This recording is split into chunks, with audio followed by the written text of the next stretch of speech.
就算是我们青丘的入口，至少也会有个迷谷坐镇。你这36天大罗天界的，连个看门的人都没有，也太不气派了。今日太上老君开坛讲道，估计他们都去赴法会了。原来是有法会啊！浅浅，听说你在凡间帮元真渡劫时，你常同元真论道，如今想必是道根深挚了。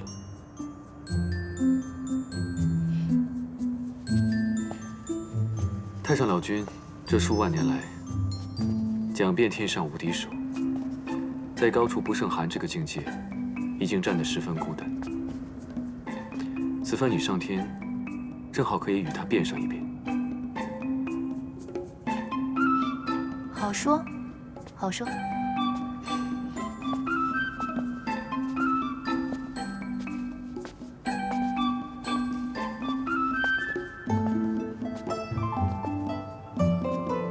听说你3万岁上开府建衙时，天君赐了洗蜈蚣的名字。不错。只是你这里如此昏暗，倒像那东海百日宴的水晶宫那般。因为你见不得强光。因为我。浅浅，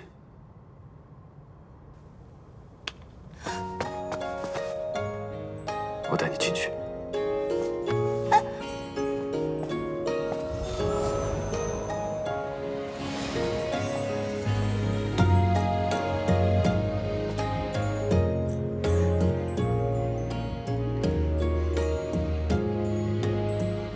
想不到来你这九重天，竟然要跳进来，不能走正门。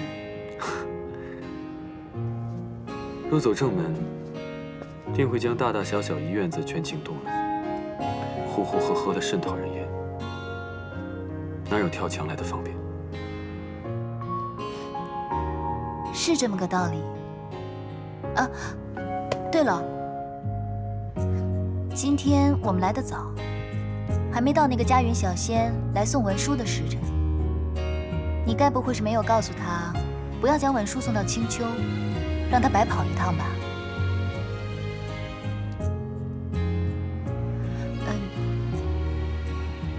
你刚刚说的有道理，还好没从正门进来，惊动那些小仙，不然会很麻烦。话说回来，昨天我们回来的晚，积了多日的文书，你阅得怎么样了？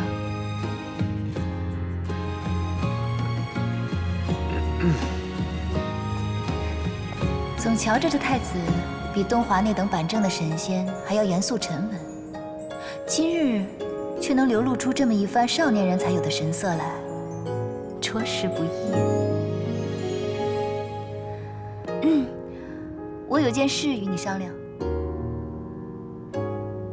浅浅忽然如此认真，不知是为何事？不是什么正经的事。我将在这九重天上休养2、3日。既然来的时候是悄悄来的，没有打出上神的名号，也不能让你大张旗鼓地为我辟出一处寝殿来，不如就在团子的庆云殿凑合2日罢了。你想住阿离的庆云殿？不方便吗？我早已为你辟出了一处寝殿。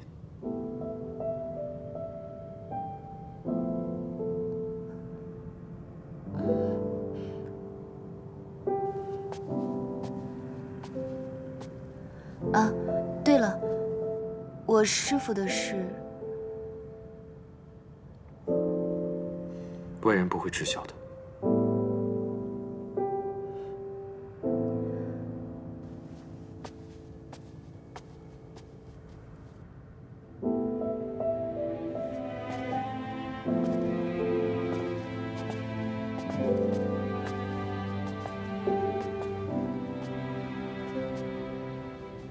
你这院子里也有桃花，是蟠桃园搬过来的吗？这是300年前我种的，到了今年才开这第一束花。300年才开第一束，你也真是有耐心。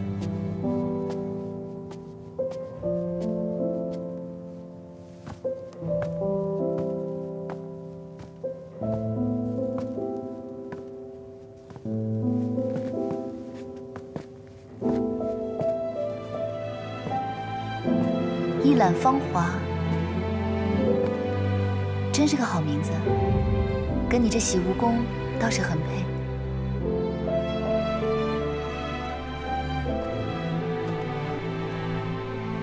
为何自从迈入这院子，就感觉不太对，不太舒服？上神，喝茶。嗯。娘娘，娘娘，果然是你！奶奶等了你300年，你终于回来了。太子殿下，这结魄灯果然是圣物，做的娘娘一丝都没差的。这位仙子，你应该是认错人了。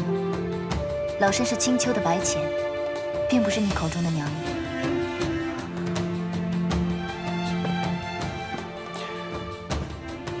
奶奶，这位是青丘的白浅上神，他会在院中暂住几日，便由你来服侍了。起来吧。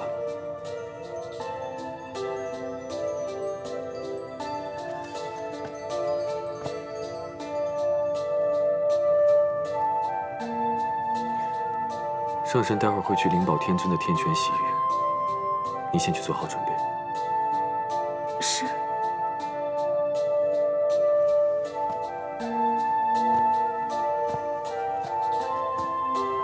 你先去休息一下，我去把阿离抱过来。好。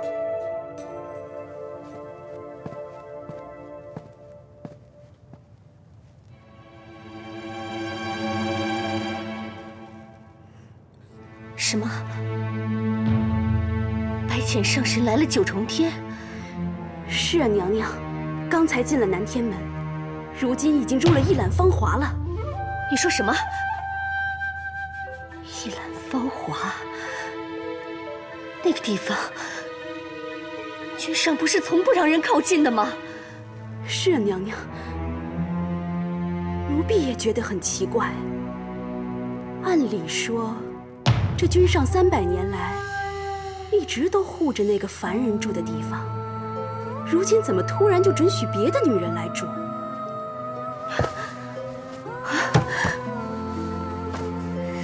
心诺，我觉得这个白浅比我想象中的要难应对。娘娘为何这么说？君上为他屡屡打破禁忌，就像失了心魄一样。我之前还安慰自己，说没关系，起码君上心底最爱的是一个死人。可是现在，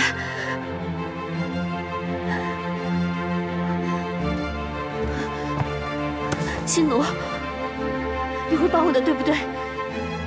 无论何时，你都会帮我赢回夜华的心，对不对？娘娘放心，奴婢一辈子都是娘娘的左右手，一定会帮娘娘。娘娘，你先不要怕，他才刚来九重天，还不熟悉这儿。毕竟我们已经住在天宫里几万年了。对，我不能慌。我是这洗蜈蚣明媒正娶的侧妃，我不该慌。我该静观其变，再看看怎么击退他。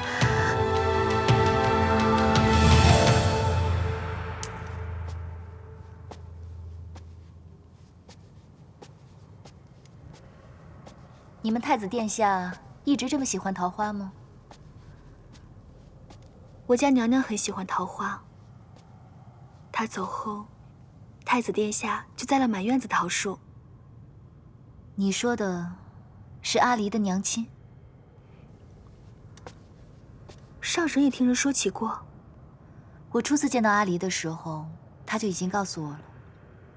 我家娘娘她生下小殿下后就离开了，小殿下从小就是奴婢带大的。娘亲，你来啦。奶奶，你怎么了？没事，奴婢说话，请上神恕罪。如今团子的亲娘已香消玉损，再享不了离儿绕膝之乐，却让我这个做后娘的白白捡了个便宜，必是看着这小仙娥心中不忍了。好一个忠肝义胆的小仙娥！娘亲抱抱。娘亲呢身子不大好，让你夫君抱吧。阿离知道了，娘亲又有了小宝宝，对不对？书上就这么写的，说有一位夫人怀了小宝宝，他们一家人就都不许她再抱别人家的小孩来道。她动了，对，胎气。你这个算苗高的小娃娃，怎么连胎气都知道啊？阿离，是谁给你看这书的？是程昱借给我的。又是程昱。这程昱真是个妙人。就算是上神有了身孕，小殿下，你脸红个什么劲儿啊？本天孙高兴了，娘亲有了小宝宝，本天孙就再不是天上最小的一个啦。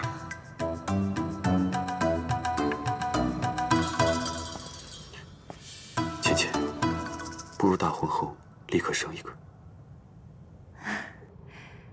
这小宝宝如果由你来生的话，我倒是很乐意出那一份力。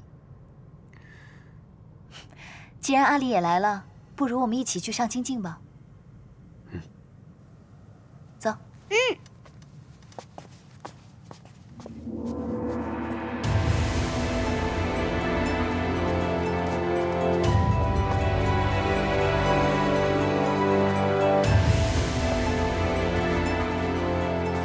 参见太子殿下。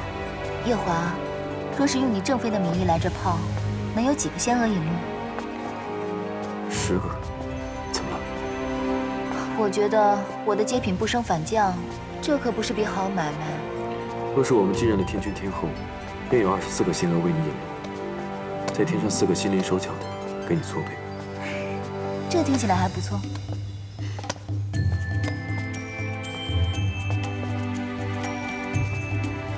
参见太子殿下。此处竟有酒喝。这些酒是果酒，如果阿离要喝，你可以喂他喝一点，但万不能让他喝多了。时令的蔬果们也都可以给他吃一点，但每样只能吃半个。你这既当爹又当娘的，真是不容易。这么多年，习惯了。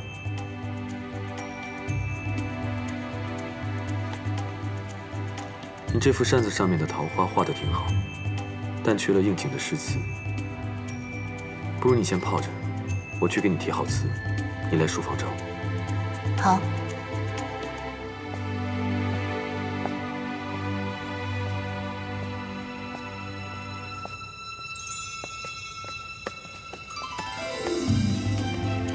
娘亲，夫君怎么走了？不同我们一起泡吗？天将降大任于你夫君，你夫君去接大任了。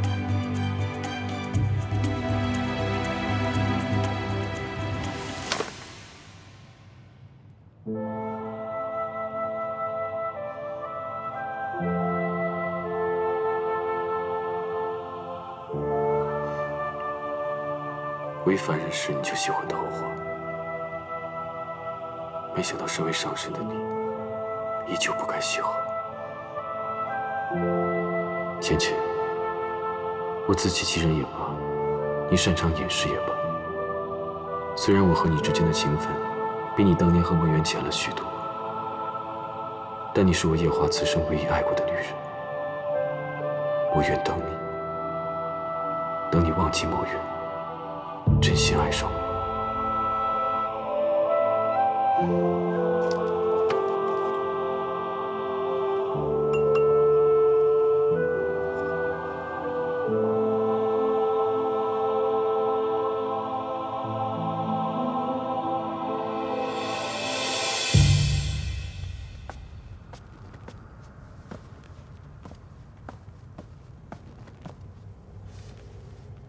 姐姐找我，今日君上终于回了紫宸殿。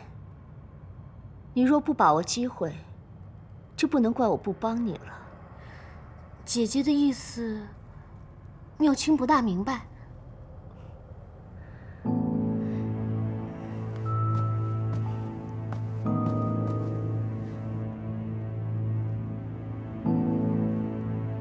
这是一盅给君上的补汤。君上难得回一次洗无宫，你心思要活络些，今夜多在案前侍奉。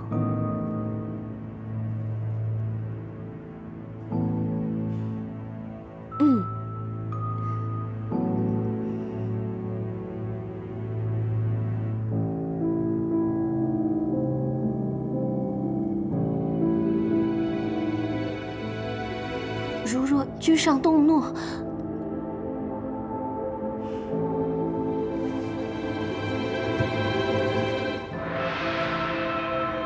你不了解这个男人，他若真与你有了肌肤相亲，就一定会负责。还有，你不用怕他动怒。一来，你是阿离的救命恩人，他不会要你的性命；二来，你还有我会保住你。毕竟在洗无宫，你只能依靠我，而我除了你，也没什么姐妹了。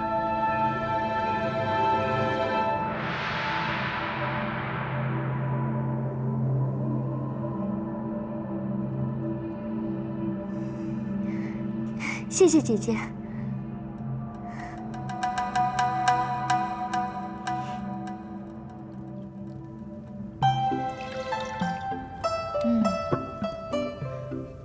上神请用。刚刚是梅子酒，这杯呢？回上神，这是枇杷果酒。枇杷果，我在青丘的时候最喜欢同阿离吃枇杷了。是啊，我娘亲最爱喂阿离吃枇杷了。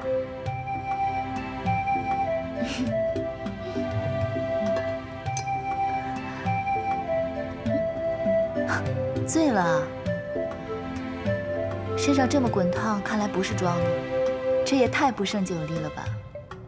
小殿下头一回喝这么多酒，醉成这样，奴婢还是把他送去药王府看看吧。不必了，我喝酒也喝了10几万年了，也算半个行家。阿离刚才喝的这个酒啊，是鲜果发酵酿成的，喝再多也不会醉人的。可，奴婢还是怕会有什么闪失。他是男孩子，不必这么娇生惯养。你听我的，将他抱回去睡一会儿，过3个时辰，他指定就醒过来了。是。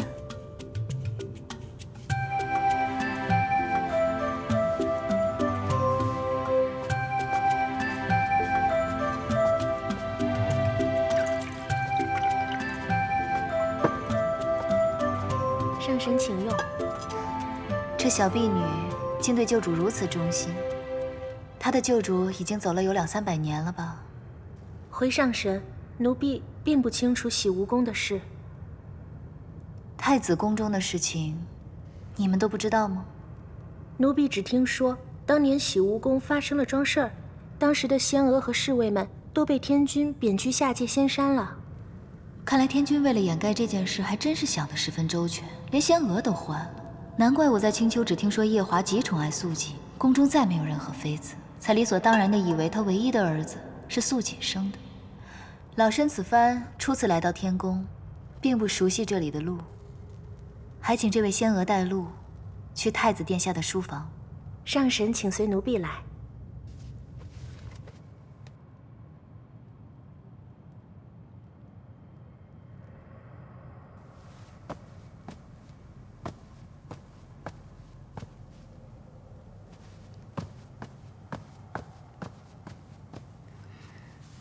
君上，什么事？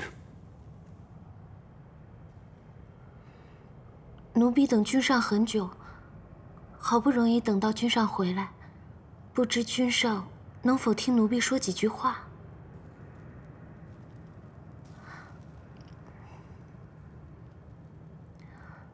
当初妙清因为救了小天孙，因此侍奉了君上几日饮食起居，这算是妙清的福分了。可是妙清因此却要求君上，让奴婢来洗梧宫做婢女，妄想能得到君上的垂青。这是妙清的错。妙清决定今日离开九重天，回到东海。今夜就将这一盅羹汤当做妙清最后为君上做的了。不知君上能否把它喝下，算是了断君上与妙清的这一段缘分呢？本君与你并无缘分，但你与阿离有救命之恩，你我也算是主仆一场。这个汤，就算是了断吧。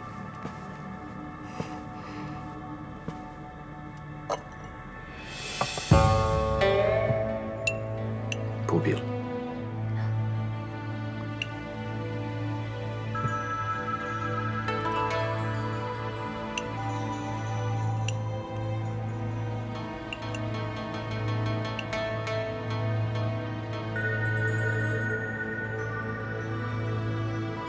你是不是很想本君喝下去？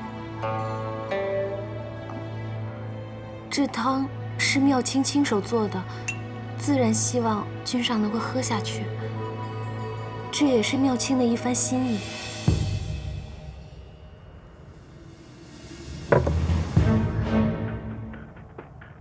君上为何？本君想先问你几个问题。不知君上要问什么问题？前些日子，你回了趟东海。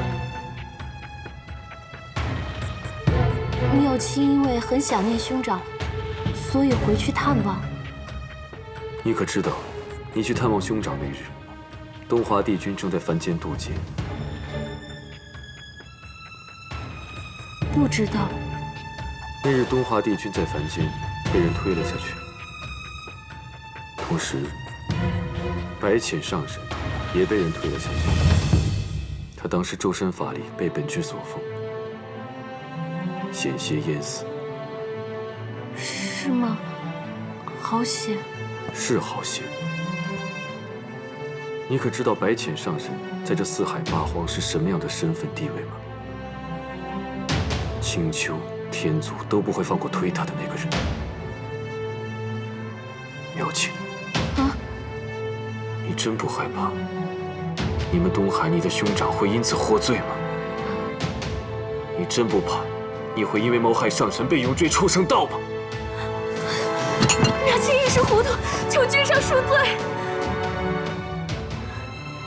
若不是你对阿离有救命之恩，你真以为你能活到今日吗？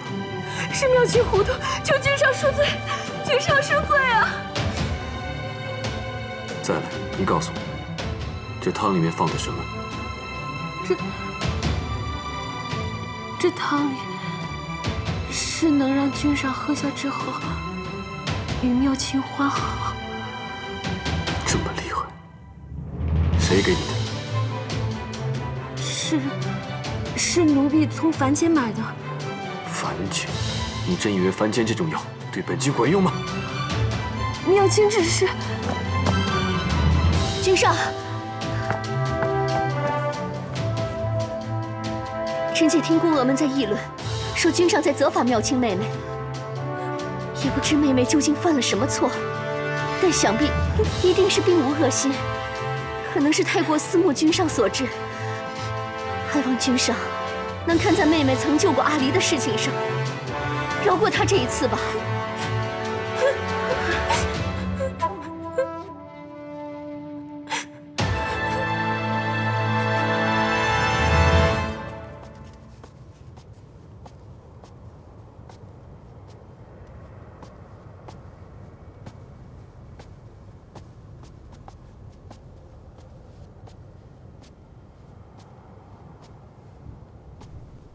此处竟无人守着吗？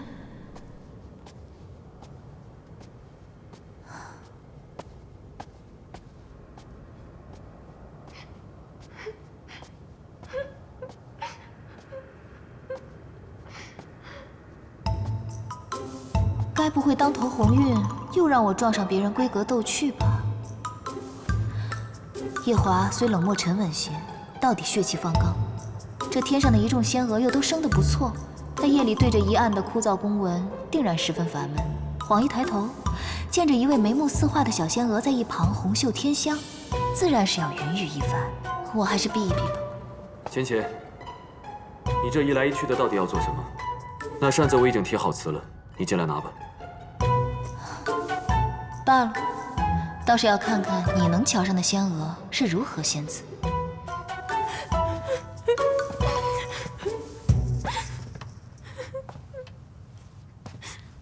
那，这是唱的哪一出啊？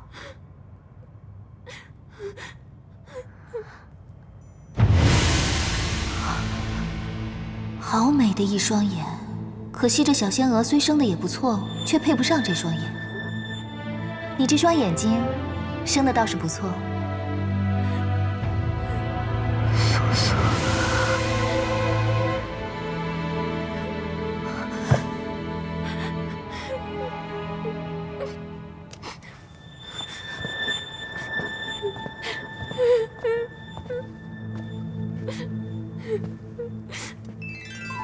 妙清公主，本君这洗梧宫实在腾不出任何位置来容你了。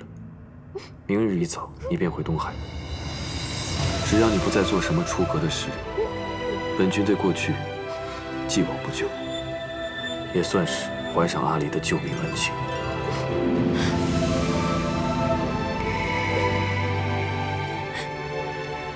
素锦，你倒是很重情义。如果你实在舍不得妙清公主，不如向天君请一道旨，请天君将你一同嫁去东海，你看如何？君上，是妙清一时迷了心窍，才会用下了奇药的羹汤来勾引君上。君上，不管你怎么罚我，我都不会反抗的。哪怕是每日里774至9道天雷劈石，妙清都不会怕。只求君上不要让妙清离开这洗梧宫。妙清这一生的夙愿，就只能留在君上身边，一辈子伺候君上啊！娘娘，娘娘，上回妙清认错了你，你帮了妙清一次，这一次，请您再帮帮妙清吧，娘娘。妙清公主既然跪了我，如若我跪回去，也是拉不下这个脸的。少不得要说两句。你说。其实这个事情，真的不是妙清公主一个人的错。你当初明明知道她对你有情，还要把她带到天上来。我知道，你是为了报阿离的恩，让她躲过她的婚事，等她想清楚了再回东海。但她不一定是这样想的，她一定觉得你对她也动了心。你既给了他这个念想，又扮作正人君子，迟迟不肯动手，少不得便要逼着他亲自动手喽。但是当初他说进来洗梧宫当个婢女便心满意足。恋爱中女子说的话，你也信的？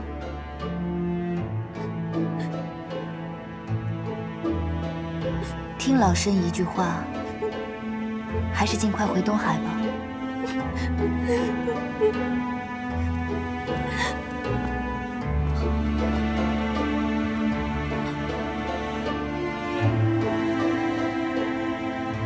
她是本君的妻，也是这洗梧宫唯一的娘娘。她既然如此说，妙清公主还是回东海吧。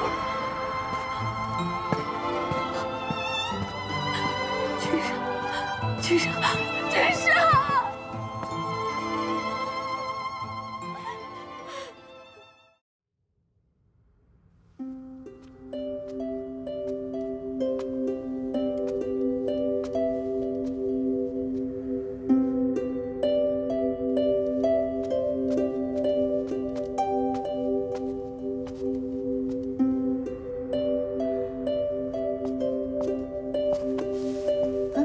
洗梧宫这么大，你能找得到一兰芳花吗？应该还是找得到吧。我送你。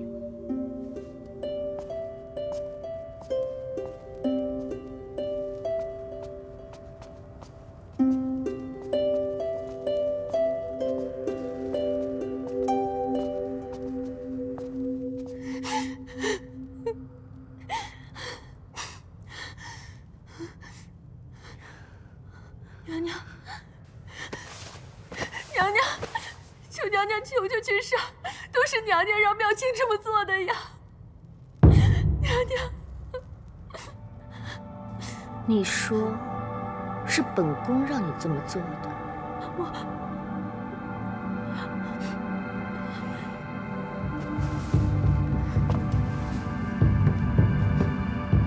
妙清。本宫怜惜你对君上一片痴心，你竟要借此陷我于不义。娘娘，妙清不是这个意思。本宫真是错看了你。娘娘，刚刚妙清口不择言，求娘娘恕罪。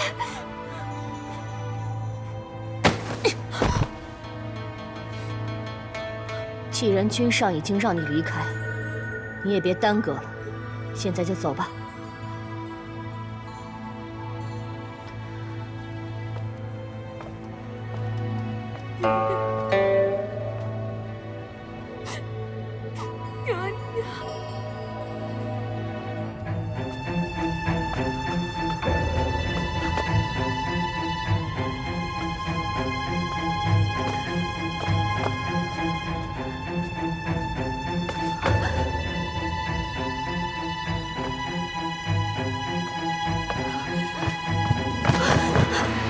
娘娘，你没事吧？娘娘，还顺利吗？许诺，我终于知道，为何月华会对他如此紧追不舍。娘娘，你在说什么？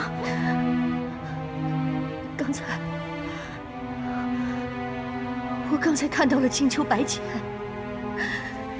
你可知道他长得像谁？他竟与那个凡人生得一般无二。娘娘，你在说什么啊？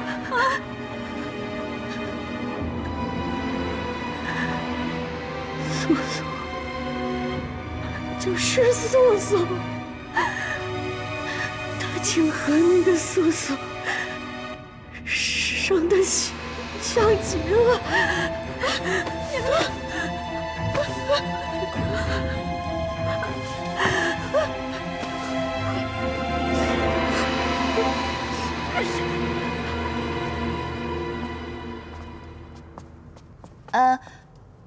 送到这里，剩下的路我就认得了。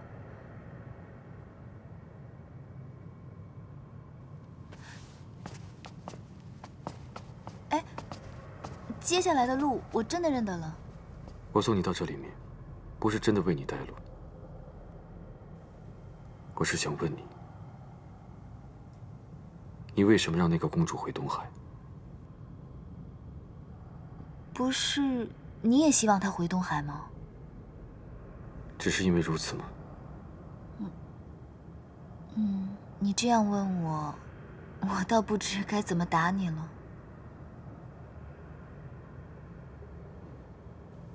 果然如此。果然什么？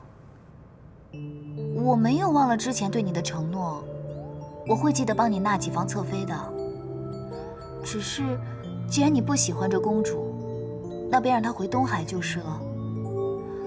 说起来，这公主心机确实沉了些，今日能对你下情药，改日不知道会做出什么惊天动地的事情来。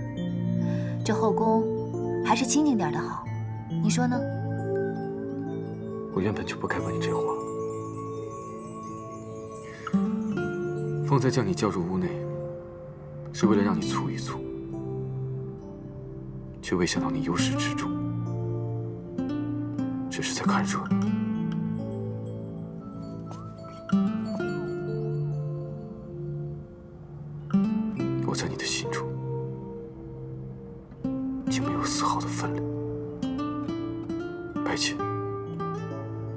你的心中是不是只装得下那一个人？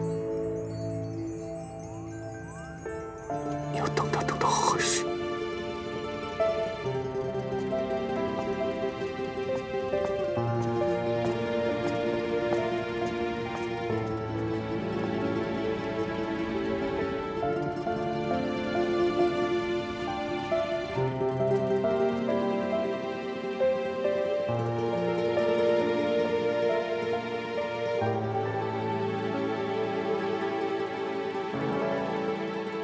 我在你的心中已经没有丝毫的分量。白浅，你的心中是不是只装得下那一个人？你要等他等到何时？明明之前困意汹涌，如今躺在这软乎乎的云被里头，倒睡不着。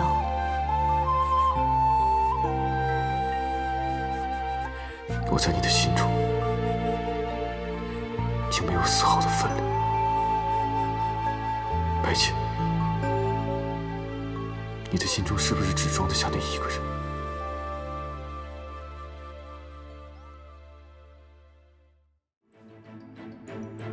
上神，上神，上神，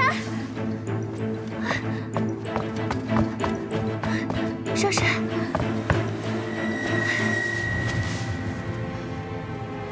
上神昨日说小殿下3更便会醒来，如今已过了3更，小殿下却仍没有醒来的征兆，反倒是小脸越来越红。奴婢急得很，也没有别的法子，才来惊动上神的。等闲的小娃娃喝了果酒，确实睡到3更便能醒过来。看来我是高估了阿离了。照他这势头，大概要睡到明天早上了。不过你看他这小脸红扑扑的，说明酒意正发出来了，你不必担心。你该不会自打昨日抱了团子，到现在眼睛都没合一下吧？放心吧，我等下渡他些仙气，保证明天起来又是一个活蹦乱跳的团子。不过这小娃娃喝了酒，第2日最好喝些煮得糊糊的粥。你先下去歇息吧，养足精神，明早多些粥来。但小殿下若是扰了上神的安歇，你看他现在睡成这个样子，就算是将他团成一团，滚到庆云殿，他也未必醒得过来，如何饶得了我？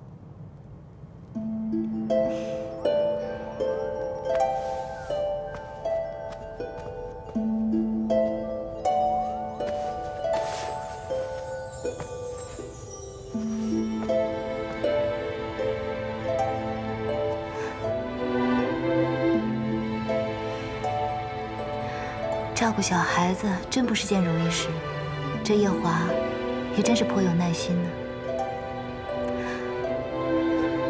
来，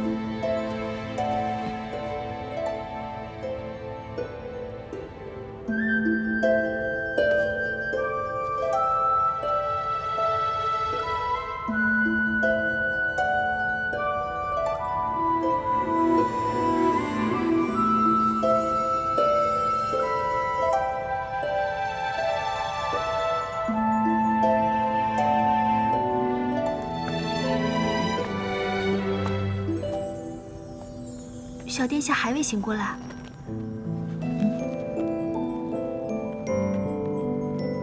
真是辛苦你熬了这碗粥了。这粥放凉了也不好，上神还未用早膳吧？若是不嫌弃，且请尝尝奴婢的手艺。不必了吧？这粥奴婢熬了2个时辰，若是倒了就可惜了。况且上神稍后还要去上清静的天泉，空着腹去也不好。你说的也是，那我便尝尝吧。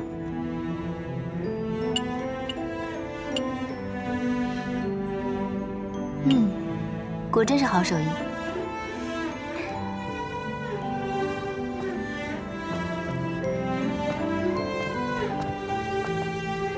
上人，这么大阵仗，灵宝天尊真是有心人啊。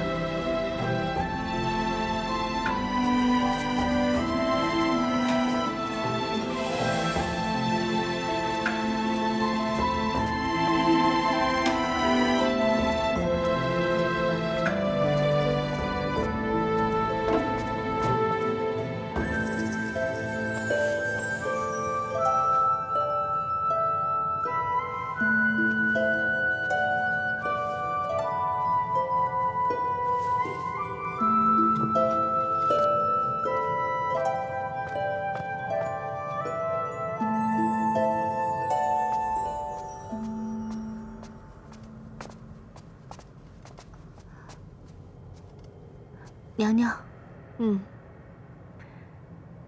本宫晨间散步，受一股纯然的仙气指引，不经意就走到了这儿。怎么，这一览芳华里来了什么贵客吗？回娘娘，是白浅上神。是青丘的那位姑姑。你怎的也不去我宫里通禀一声？回娘娘，君上吩咐，任何人不得打扰姑姑。不用怕，本宫明白你是个老实人，只是你不懂，本宫是这洗梧宫唯一的侧妃，而姑姑她又是未来的太子妃，这于情于理，本宫都应该去拜见才是。娘娘，君上吩咐过，任何人不得靠近一览芳华。只是今日青丘的这位姑姑来了，作为晚辈，我不去行礼问安，这岂不是会坏了我们天宫的礼数？况且我也许久没有见过小殿下了，恰好去看看。可上神已经去上清境了，小殿下也还歇着，娘娘就别进去了。上清境？灵宝天尊的上清境，不是已经关闭许久，竟重新开了吗？君上说上神在异界大战一场，受了伤，这才去天泉疗伤。是吗？那本宫更要替君上好好招待这位上神了。那晚些时候本宫再来。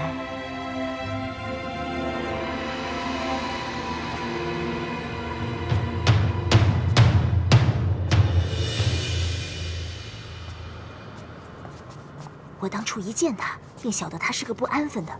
那东海上来的妙卿，昨夜果然出事了。也不知道他到底犯了什么事。听说昨天夜里，我们娘娘还去为那妙卿求了情，在君上的书房里跪了半夜。娘娘还真是万中无一的娘娘，人长得美，性子也和顺，却不知君上为什么从来也瞧不上她。我分到娘娘殿中这么长时间，却还没见君上来过一回呢。唉，娘娘不容易，真是不容易啊。是啊，娘娘这样善良慈悲，将来怕是要吃青丘那位上神许多苦头。听他们说完，你可听说青丘那位上神，像是已有14万岁了？竟有14万岁了，那不是成老太婆了吗？哼，老不知羞的，定是用法术迷惑了君上。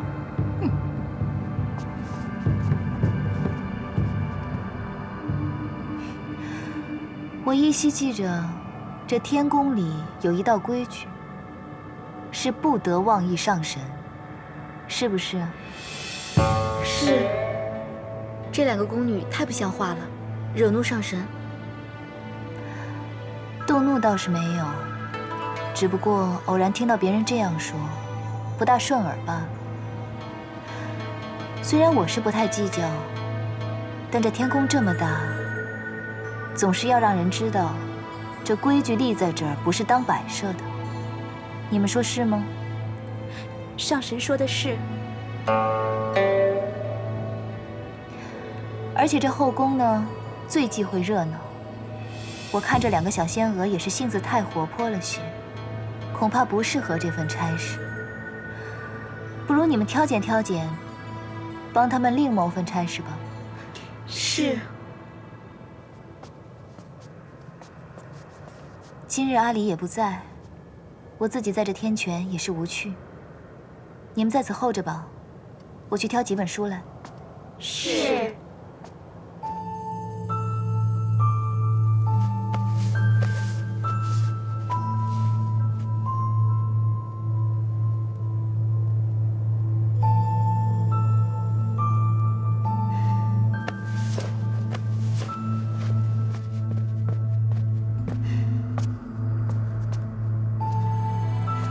你是不是给阿离喝酒了？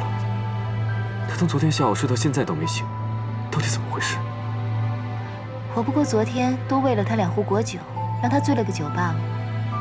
他睡到现在都没醒，你怎么不通报我一声？为什么不找药王来给他看一下？阿离还是个小孩子，你干嘛这么紧张啊？我小的时候去偷喝折颜的酒，醉了4、5天都没醒，我爹娘也没怎么样。再说了，阿离不是个男孩子吗？你这么娇生惯养他，免不了长大了他要娘娘腔的。阿离不是你带大的，所以你就一直将他当成继子看待。如果他是你亲生的，你还说得出这种话吗？没错，老身自然生不出来这么一个活泼讨喜的孩子来。只可惜生了阿离的那位烈女子，已经跳下了诛仙台。老身师承昆仑虚，修的是逍遥道，自然没修得一副菩萨心肠，带不好你的阿离。我记得夜华君的那位侧妃，心地倒是善良的很，肯定能将阿离照顾得很好，免得在我这里吃亏了去。你不用说这种话来气我，你知道我不是这个意思。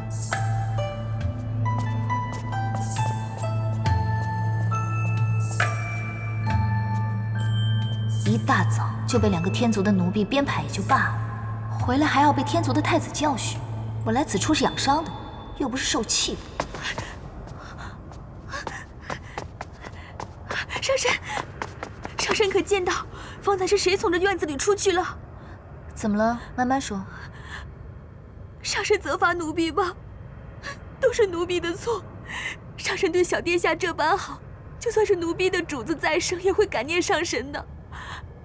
此番若因了奴婢，让小殿下栽在素锦娘娘手里，那奴婢就……你刚刚说团子栽到素锦手里，是什么意思？是奴婢着急了。方才上神前脚刚刚走，素锦娘娘就来了，说是受了仙气指引，来一览芳华看看贵客，顺便看看小殿下。那素锦来见我？是。可君上早在300年前就说过，素锦娘娘是不得靠近一览芳华的。素锦娘娘这些年也一直遵守着规矩，可今日不知怎么的突然就来了，奴婢死活拦着才将她拦住。没想到我刚去后院打水，回来就发现小殿下不见了。你先别担心了，抱走团子的是夜华，跟那素锦没什么干系。上神说的可是真的？我骗你做什么？若真是那素锦把团子抱走了，我早就去抢回来了，还留在这安慰你吗？那便好，那便好。不过话说回来，看你如此提防素锦，这素锦可是与团子他亲娘跳下诛仙台这件事情有什么干系吗？天君明令了，任何人不得提起此事。当年知道这件事的仙娥，都被派去各仙山，不在天宫了。好了，你不必说了，我也懂了。他们现在在哪儿？你便带我去看看吧。若团子无碍，我便将她抱回来。是。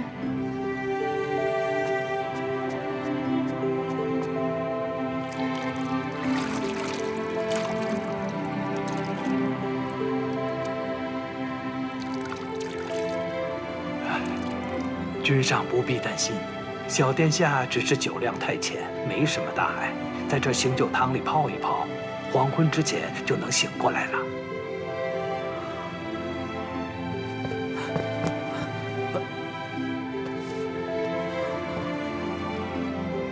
阿离怎么了？回三殿下，小殿下就是酒量太浅，多喝了2口。啊？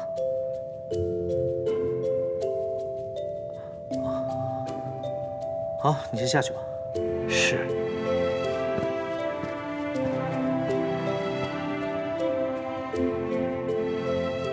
哎，方才有人跟我说，你火急火燎抱着阿离从一览芳华冲出来，我还以为小阿离出什么事儿了呢，让你如此忧心。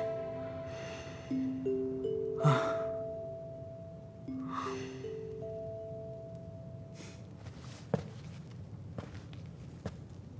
我以为你把白浅带到天上来，也算好事将近，会心情愉悦呢。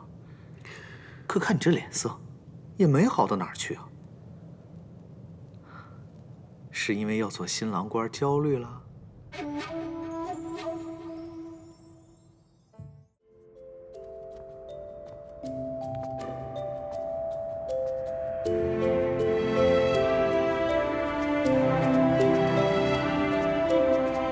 上神，团子如何了？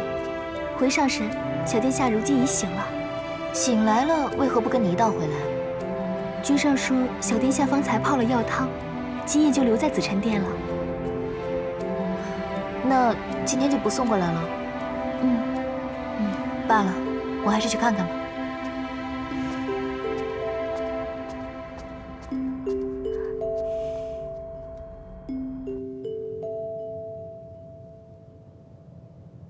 说什么青丘女帝，还未嫁人的女人都不懂得学会照顾孩子。阿离才这么小的年纪，就为了这么多的酒，睡了一日一夜，都不觉得内疚。若是以后嫁入洗梧宫，怕阿离是没有这样的好日子过了。青丘的人大多善吃酒，他并非有意而为。是啊，我娘亲她就是觉得我爱喝，就宠着我，让我多喝了几口罢了。还娘亲呢？谁教的？白浅上神？她就是娘亲，是父亲画上的那个娘亲。画上的？回娘娘，臣妾前2日见到姑姑时也吓了一跳，确实很像。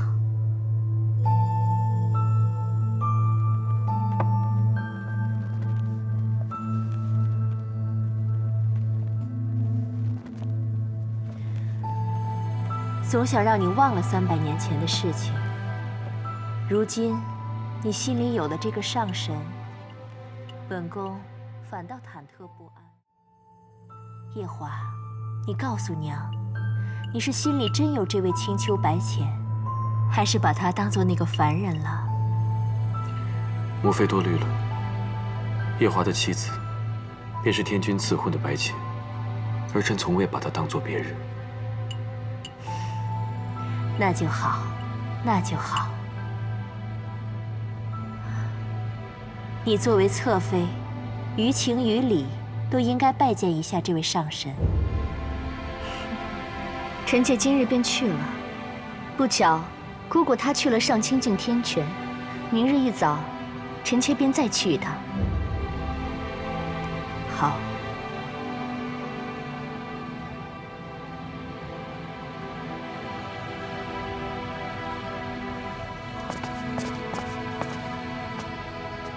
上神，平日2位不是贴身伺候吗？今日怎能守在殿外了？君上在殿内和乐须娘娘在一起。乐须娘娘，夜华的母妃。正是。上神找君上有什么要事吗？也没什么要紧事，就是想来看看阿离。那要不要属下去通报一声？不必了，我迟些再来吧。